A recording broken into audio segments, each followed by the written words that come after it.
आदरणीय बाळासाहेब आंबेडकरांना मुख्यमंत्री पदाचा उमेदवार जाहीर करावं। आदरणीय बाळासाहेब आंबेडकरांना मुख्यमंत्री पदाचा उमेदवार जाहीर करावं। निळा झेंडा आहे, आंबेडकरी चळवळ आहे, बौद्ध आहे, अनुसूचित जातीचा नेता आहे म्हणून तुम्हाला इतर जातीचं मतदान पडणार नाही। नीळ पाहिजे का गुलाल पाहिजे याच्यात तर आमचे 40 वर्ष खपवले ना। आम्ही कशात कॅपेबल नाही। आमचे नेते मुख्यमंत्री होण्याच्या लेवलचे कॅपेबल आहेत, पण या महाराष्ट्रात जो नीळ पाहिजे का गुलाल पाहिजे आणि ह्याचं उमेदवारी घेतली की ह्याचं मतदान पडणार नाही, हे जे धोरण आहे हे 70 वर्षात संपू शकलो नाही।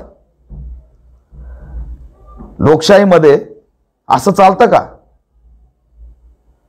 हा जो जातीचा चष्मा आणि जातीय दृष्टिकोन आहे या विरोधातच ऑल इंडिया पॅंथर सेनेचा बंड आहे।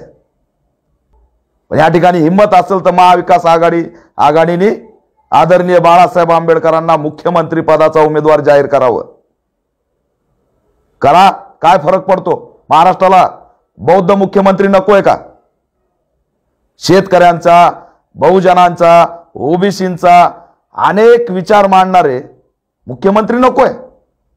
नाही, फक्त पाठिंबा द्या।